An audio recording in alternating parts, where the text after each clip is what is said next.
Isn't wrestling weird? Like, no one knows for sure who will be in the World Cup final or any major sporting event next year, and yet I would bet a lot of cash that the final match at WrestleMania 34 is going to be Roman Reigns versus Brock Lesnar. I get that it's sport entertainment, but still, there's been so many seeds planted through 2017 that next year isn't going to be that big of a surprise in many senses. So let's ruin that even more by going through 10 of those right now. And hey, if I am wrong, that's even better, because it means I can be shocked by what the WWE has to offer. I'm Simon from What Culture, and this is 10 WWE spoilers for 2018 we already know. Number 10, the Royal Rumble winner comes from SmackDown. Given how sure we are about WrestleMania 34's Raw-focused main event, it stands to reason that one way WWE could get there is to have Roman Reigns win the Royal Rumble. He can then be the number one contender and all that. However, given how much of a mess Reigns has caused winning this brawl over the last few years, Vince McMahon would have to be nuts to have it happen again. Could be a disaster. This is why, unless a Raw superstar jumps across to SmackDown, the Blue brand will host the winner of the Rumble to set up whatever their world title program is going to be instead. My gut tells me John Cena may win, and that in itself has its own problems, but if Reigns is setting up for another shot at the Universal title, then it's SmackDown who will give us 2018's 30-man champion. Number 9, the Hardys go solo. Woken Matt Hardy is finally here, and given we saw him playing chess with a fish on Raw recently, it's a wonderful thing. Maybe his feud with Bray Wyatt goes all the way through to WrestleMania. It's hard to think who else would take that spot. This means when Jeff does return, he needs a role. It doesn't seem likely that'll be in a team with Matt. He could easily go back to his brother Nero routine and be in that faction. But if the Woken one is involved in a singles feud, then Jeff will need one as well. That means the Hardy Boys will have technically gone solo. Given how much star power Jeff has too, there's every chance he could get drafted to SmackDown to try and use that power across both brands. I truly believe the WWE thinks he has one more big run in him. What better way to do it than this? Number 8, Dean Ambrose goes heel. His recent injury may affect this somewhat depending on when he does come back, but it did seem very certain that his whole Shield reunion was going to end in a Dean Ambrose heel turn and walloping Seth Rollins when he least expected it. Ambrose has been a face for far too long, and Seth needs a good guy to go against in order to feel like a brilliant good guy. Could argue that's what he's been missing. And while this would be a rehash of a storyline we've already seen, the reverse roles in which I think both men would shine would rejuvenate everyone involved, and therefore it's what's best for the company. Also, who doesn't want to see Seth versus Dean if the build has been heavy on the personal aspect between them? But still the damn show. Number 7, Kurt Angle versus Triple H at Mania. Having Angle versus Triple H at the showcase of the Immortals makes all the sense in the world. It's not like Kurt isn't going to have a match either. We've seen him back in the ring twice now, so why wouldn't we give him a run at Mania? If you're going to do it, throw him in there with Triple H, because really, no matter who wins or loses, doesn't matter. It's also a proper marquee match, as much as we'd like Angle to be clashing with a young up-and-comer. The game is a legend, and so is the Olympic gold medalist, and I imagine on some level they could roll back the years and put on quite the fight. Also, we do need a payoff for Survivor Series. It's already ridiculous, so don't totally forget about it. Number 6, Rousey versus Charlotte. Now, you could substitute Asuka in there as well should you want, but given that Charlotte is a Flair and WWE homegrown talent, well, I just think the company would go with her if Ronda Rousey is to make her long-rumoured debut in 2018. And let's face it, why not do it? It would be nice if Ronda won the Women's Royal Rumble just for the fallout alone. But even if you don't do that, having Rousey at Mania in a high-profile match would be huge, because she's still a massive draw whether you like her or not. What people seem to be forgetting as well is that there are rumours suggesting this isn't a one and done for the former UFC champ. She may even come in for a good few months, and if that's the case, damn right you make her the title holder. It could genuinely bring new eyes onto the WWE product. That's exactly what the point is. Number 5, Asuka wins the women's title. There's a reason Asuka isn't losing, and it's because she's on the highway to winning the women's title. The only real question is when. That's where things get interesting. If our previous predictions are correct and Rousey arrives to challenge Charlotte, then Raw's women's division is left wide open for Mania 34, meaning we could have Asuka versus Alexa Bliss for the championship. Even if it's not there, mark my words, she will win the belt by the end of 2018, because she just will. Also, why else go on this huge streak and then lose a random match? Take it as far as you can go, make Asuka super dominant, and then when she does suffer a defeat and loses her title in the process, that'll get her over like Rover. It's also Asuka's time, if nothing else. She has to win the title, and yeah, 2018 is the time to do it. Number 4, Cena breaks Flair's record. John Cena is currently tied for Ric Flair's World Title Championship record, or at least the one WWE touts. As a quick aside, Flair has actually won a lot more than 16 World Championships. So for Cena to take that from him, he needs one more victory, and I think it's smart to say WWE would like to do that in 2018. Firstly, he's still the company's most valued asset, and they'll want one of their own to hold this. And if nothing else, if he is coming back full-time after his movie roles wrap up, he will inevitably end up in the World Championship scene. We all know what happens after that. He's also slowly wrapping up on his career, so if WWE wants to do it, the time is now, pun intended. So given all that, pulling the trigger in the next 12 months is when it will go down. and then you can go and moan as much as you want. Number 3, Lesnar and Roman headline Mania 34.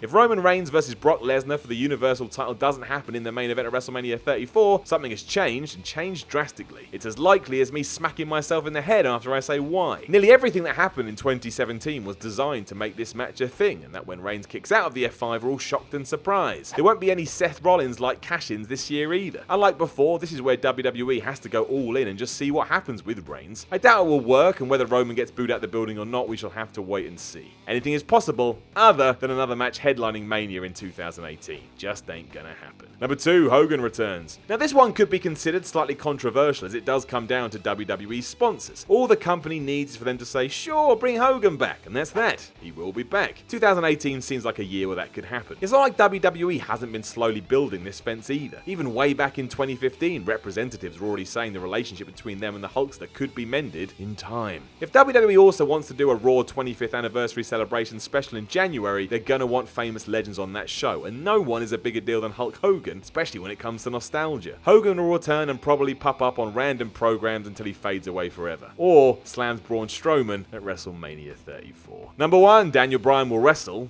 somewhere. This seems very likely to happen in 2018, and yes, it could actually be within the WWE. There are so many variables, it's hard to know for sure. However, Daniel Bryan will wrestle again over the next 12 months, or at least that's what we're guessing. Again, the question is where. Bryan has said he'd like it to be with the WWE, and yet they don't seem to have lightened their stance at all. However, there is all the hoopla with Shane McMahon going on, and something is up there. If that's not the case, then when Daniel's contract expires, you have to believe he's out the door and heading to Ring of Honor New Japan, or one of dozens of companies that would love to have him. Wouldn't that be something? Daniel Bryan, the hero of WrestleMania 30, back wrestling after everything we'd been through. The talk of the town for months, maybe even years. Hey guys, thanks for watching the video. Don't forget to subscribe below, and if you're looking for more content like this, then try a few things that are floating about around my ears. Might be fun. I can't promise it though, but it might be.